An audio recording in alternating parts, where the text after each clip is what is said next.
Welcome to Spicer and Company. I'm Sean Spicer. And I'm Lindsay Keith.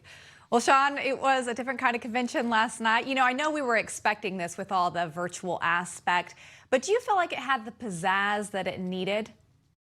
Lindsay, with all the Hollywood pizzazz and insiders that work on the left, I would have thought that there would have been more showmanship. That it would have been. It felt like a telethon. I mean, you had Eva Longoria out there, kind of introducing regular people and kind of different panels.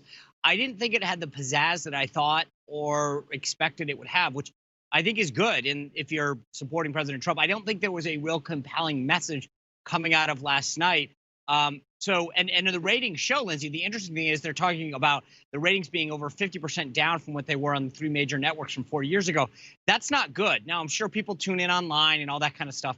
But the reality is that's not showing people getting excited about this in the way that they should if you're a challenger. So, that's a big problem. I just don't think that the lineup of speakers wowed people. And if you can't sell them on night one, it's hard to get them back on night two.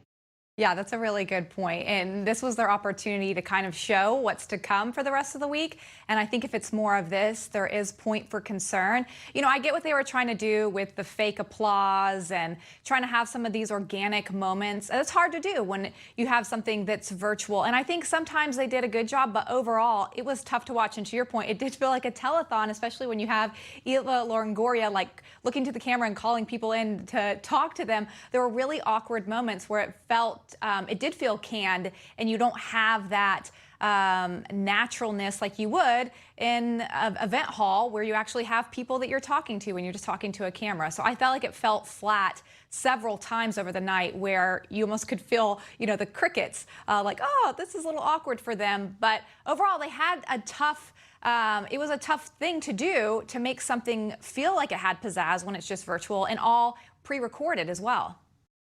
Yeah, I want to continue this discussion with our first guest, Congressman Lee Zeldin of New York. Congressman, what was your big takeaway from last night? Is there anything that stood out? I think it fell flat. There's a lot of lessons learned for the DNC as they go through the next 3 nights. I think that there's a lot that they would want to do differently. Some of the music videos, it seemed like the Democratic Party itself was going through an identity crisis. Certainly not heeding the Michelle Obama advice of going high. I thought that the entire 2 hours was filled with almost entirely going low, filled with insults. Some of the timing was off. It was just, it seemed like a dry run through, except it was live in front of not just all the cable news networks, but also broadcast. Speaking of going low and not good timing, your governor, Andrew Cuomo, talked about the timing of the administration when it came to what they knew about COVID. I found it a little bit odd. Let me play you exactly what he said. The virus had been attacking us for months before they even knew it was here. We saw the failure of a government that tried to deny the virus, then tried to ignore it, and then tried to politicize it. Congressman, I want to play for you one more thing that just to put this in context, because number one, I'm sure you want to respond to his failed record. Number two, I think that we're lacking context of this. And Kelly McEnany addressed this a few months ago with respect to when we actually knew and what we knew and all this Monday morning quarterbacking coming from the media. Let me play what she had to say when this came out. I guess I would turn the question back on the media and ask similar questions. Does Vox want to take back that they proclaim that the coronavirus would not be a deadly pandemic? Does the Washington Post want to take back that they told Americans to get a grip, the flu is bigger than the coronavirus? Does the Washington Post likewise want to take back that our brains are causing us to exaggerate the threat of the coronavirus? Does the New York Times want to take back that fear of the virus may be spreading faster than the virus itself? Does NPR want to take back that the flu was a much bigger threat than the coronavirus? And finally, once again, the Washington Post, would they like to take back that the government should not respond aggressively to the coronavirus? I'll leave you with those questions, and maybe you'll have some answers in a few days. Congressman, the key to that clip, by the way, is that most of those clips were from January to early February, and suddenly now Cuomo's saying that no one knew. I don't think anybody knew it was a novel virus, and he, of all people, on a day when the AP is reporting that the number of people that died in New York, especially in senior homes, is a lot more than New York reported. Is he the right guy to be using to attack the president and this administration on their response to coronavirus? No, and it should be noted that the governor called the president and the administration's responses phenomenal, sending thousands of ventilators to New York. The USS Comfort came, the Javits Center turned into a field hospital. I remember when New York was asking for public lab testing and private lab testing and semi-automated testing. And as soon as the requests went in, immediate approvals came in. I remember late on a Saturday night calling the White House. It was in the 10 o'clock hour talking to Jared Kushner, asking for N95 masks. By Sunday at 5 o'clock, the president is at the White House press briefing room announcing that my request, he was going to send 200,000 masks. Well, within 48, 72 hours, we had almost 400,000 N95 masks sent to us. Governor Cuomo's nursing home policy resulted in the deaths of thousands of New York seniors. He's looking for a bailout that includes all sorts of pre-COVID related deficits. His speech obviously chooses to leave out the fact that New Yorkers are leaving, not just leaving New York City to other parts of New York, but actually leaving New York altogether and permanently deciding that they're never going to return.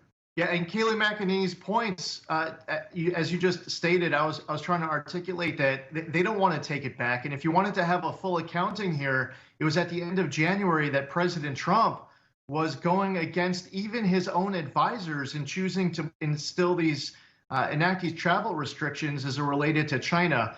So it's really unfortunate. I saw this coming with Governor Cuomo, with the Democrats, the media. They hate Donald Trump so much. They want the power, the prestige, the perks. They want to take him out. They want one-party rule in Washington. That they're just not going to shoot straight and honestly in a full accounting that they should be responsible for, especially for those who are in the media, with the responsibility of educating those who tune in for information, as well as the elected officials who have constituencies and credibility that is being lost by not giving this full accounting. So I thought another interesting moment last night was they trotted out failed presidential candidate John Kasich, and he tried to make the case that Biden actually won't go to the left. Let me play you what he said. I'm sure there are Republicans and independents who couldn't imagine crossing over to support a Democrat. They fear Joe may turn sharp left and leave them behind. I don't believe that. Do you want to know why that's stupid on a lot of levels? Because Joe Biden said it. He said, if I'm elected, I'll be the most progressive president ever. This isn't what we believe. He said it. So you can't say that he's a very credible, honest guy, but don't believe he's going to the left, because he said he was going to the left, Congressman. Well, first off, Joe Biden isn't going to be turning sharp anything. Joe Biden in 2020 is not the same Joe Biden of any of his best days from years and decades past. To your point, we see it. We're just talking about New York State, where we just earlier this year enacted cashless bail. Kamala Harris, part of that effort to enact cashless bail in California. Well, Joe Biden's platform is to enact cashless bail all throughout the entire country.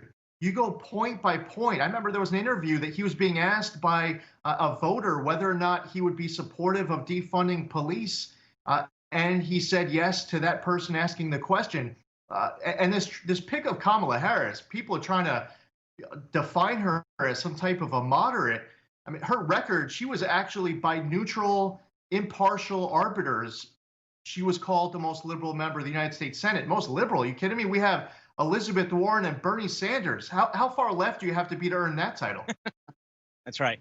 All right, Congressman, I appreciate your take. Look forward to seeing you next week, hopefully, and you give us an idea of what you think, how the Republicans are doing.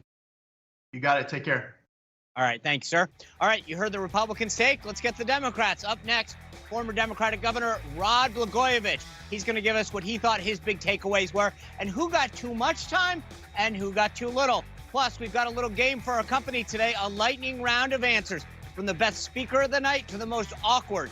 And the Trump campaign launches its most brutal ad yet, going after Biden's mental fitness. That and a lot much more on Spicer and Company.